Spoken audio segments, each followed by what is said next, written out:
Assalamualaikum warahmatullahi wabarakatuh. Perkenalkan, nama saya Nurafiah dengan NIM 230404501025. Saya dari kelas B, Prodi Bimbingan dan Konseling angkatan 2023.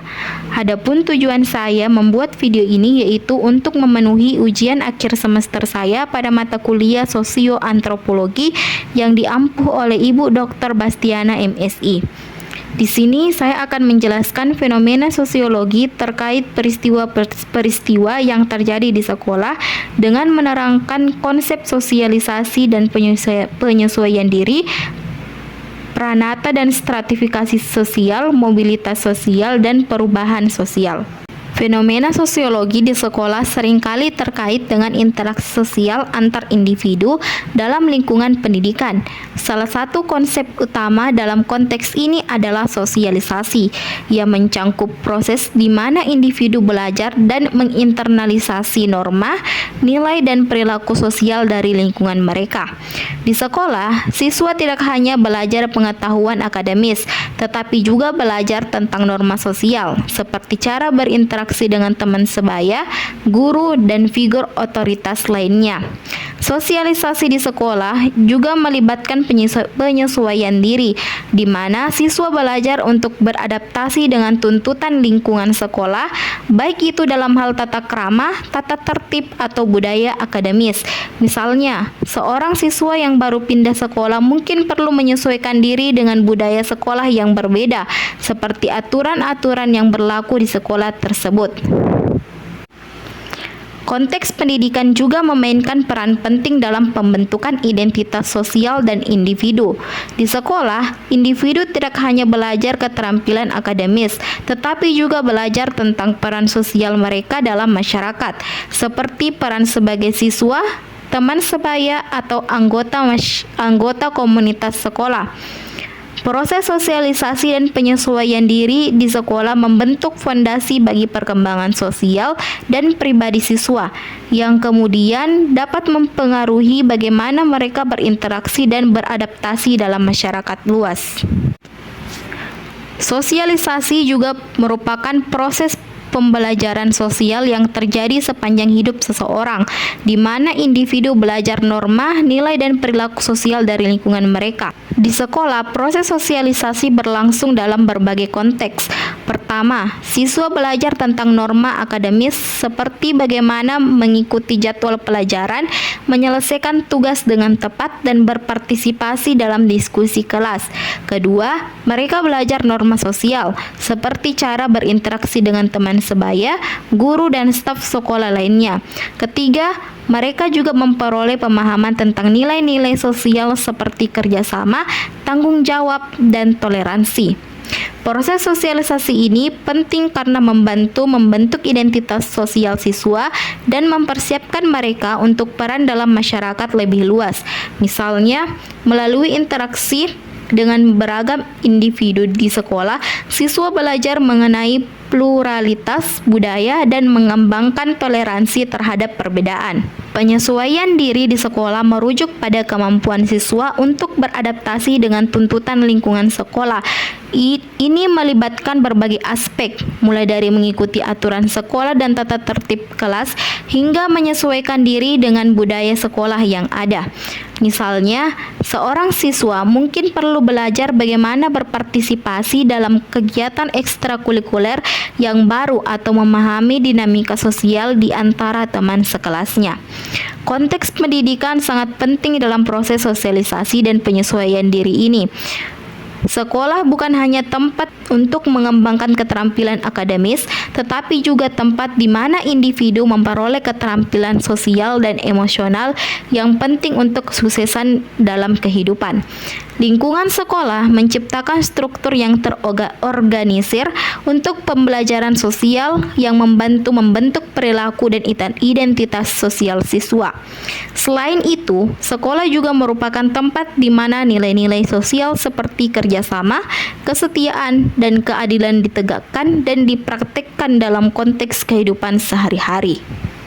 Secara keseluruhan, sosialisasi dan penyesuaian diri di sekolah merupakan proses yang kompleks dan penting dalam pembentukan individu sebagai anggota masyarakat yang berfungsi.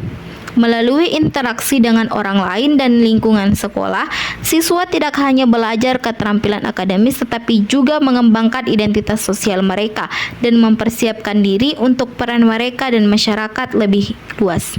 Peranata sosial mengacu pada pola perilaku atau struktur yang berfungsi untuk memenuhi kebutuhan masyarakat.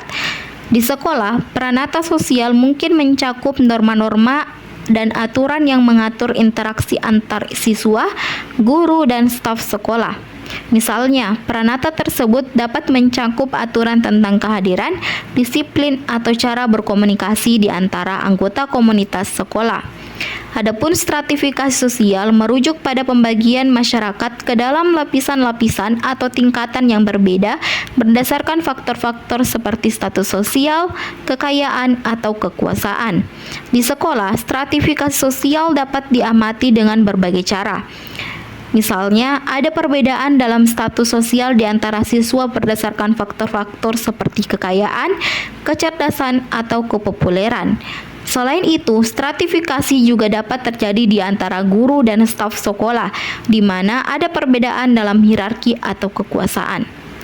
Peranata sosial di sekolah menciptakan kerangka kerja bagi interaksi sosial dan pembelajaran yang terstruktur. Misalnya, aturan-aturan tentang kehadiran dan disiplin membentuk peranata yang mengatur perilaku siswa di lingkungan sekolah.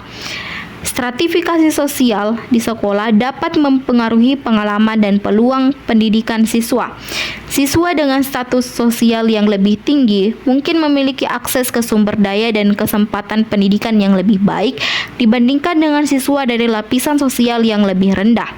Hal ini dapat memperkuat atau merusak kesetaraan pendidikan. Peranata dan stratifikasi sosial di sekolah juga dapat mempengaruhi dinamika kelas dan interaksi antar individu. Misalnya, siswa dengan status sosial yang lebih tinggi mungkin lebih dihormati atau lebih didukung oleh guru atau staf sekolah dibandingkan dengan siswa dari lapisan sosial yang lebih rendah. Dengan demikian, pemahaman tentang peranata sosial dan stratifikasi sosial di sekolah penting untuk memahami dinamika sosial dan pembelajaran siswa serta untuk mempromosikan kesetaraan pendidikan dan keadilan sosial dalam konteks pendidikan. Mobilitas sosial mengacu pada perpindahan individu atau kelompok dari satu posisi sosial ke posisi sosial lainnya dalam struktur sosial. Ada dua jenis mobilitas sosial, mobilitas vertikal, naik atau turun dalam hierarki sosial, dan mobilitas horizontal, pindah antara posisi yang sejajar dalam hierarki sosial. Dalam konteks sosial, mobilitas sosial dapat dilihat dari beberapa situasi. Yang pertama, mobilitas vertikal terjadi ketika seorang siswa yang awalnya berada dalam kelas yang lebih rendah secara akademis berhasil meningkatkan prestasi akademiknya dan naik ke kelas yang lebih tinggi. Ini bisa terjadi melalui kerja keras, dukungan dari guru, atau kesempatan pendidikan tambahan. Mobilitas horizontal dapat terjadi ketika siswa pindah ke sekolah baru yang memiliki struktur sosial yang berbeda. Misalnya, seorang siswa yang pindah dari sekolah negeri ke sekolah swasta atau sebaliknya mungkin mengalami perubahan dalam lingkungan sosial dan budaya yang dapat mempengaruhi posisi sosialnya di antara teman-temannya. Hubungan antara mobilitas sosial dan konteks pendidikan. Pendidikan seringkali dianggap sebagai salah satu faktor utama dalam mobilitas sosial. Pendidikan yang berkualitas dapat membuka pintu untuk kesempatan yang lebih baik dalam kehidupan, seperti pekerjaan yang lebih baik, pendapatan yang lebih tinggi, dan akses ke sumber daya yang lebih baik. Di sekolah, kesempatan untuk mobilitas sosial dapat dipengaruhi oleh faktor-faktor seperti kualitas pendidikan yang diterima, dukungan sosial dari guru dan staf sekolah, serta akses terhadap sumber daya tambahan seperti program pendidikan khusus atau beasiswa. Pengalaman dan peluang pendidikan yang berbeda dapat mempengaruhi kemungkinan mobilitas sosial siswa. Misalnya, Siswa yang bersekolah di lingkungan yang kurang mendukung atau memiliki sumber daya pendidikan yang terbatas mungkin menghadapi hambatan dalam mencapai mobilitas sosial yang signifikan. Dengan demikian, pemahaman tentang mobilitas sosial dan peran pendidikan dalam mobilitas sosial sangat penting dalam konteks pendidikan untuk mempromosikan kesetaraan peluang dan akses terhadap pendidikan yang berkualitas bagi semua siswa. Fenomena sosiologi di sekolah dapat mencakup berbagai peristiwa, seperti perubahan dalam struktur sosial, dinamika kekuasaan antara siswa dan guru, serta evolusi norma dan nilai dalam lingkungan pendidikan. Konsep perubahan sosial menjelaskan transformasi dalam masyarakat, baik melalui proses evolusi lambat maupun peristiwa mendadak. Di sekolah, perubahan sosial bisa tercermin dalam pergeseran norma-norma perilaku siswa, kebijakan pendidikan baru, atau penyesuaian dalam kurikulum untuk mengikuti perkembangan zaman. Hubungan antara konsep perubahan sosial dan konteks pendidikan sangatlah erat. Pendidikan adalah salah satu lembaga sosial utama yang bertanggung jawab atas transmisi nilai-nilai, norma-norma, dan pengetahuan dari satu generasi ke generasi berikutnya. Ketika terjadi perubahan sosial di masyarakat, pendidikan juga harus menyesuaikan diri untuk mempersiapkan individu agar dapat beradaptasi dalam perubahan sosial tersebut. Misalnya, pengenalan teknologi baru dalam kurikulum sekolah merupakan contoh bagaimana pendidikan berevolusi sesuai dengan perkembangan sosial dan teknologi. Mungkin itulah penjelasan materi dari saya. Kurang dan lebihnya mohon dimaafkan. Wassalamualaikum warahmatullahi wabarakatuh. Dan terima kasih.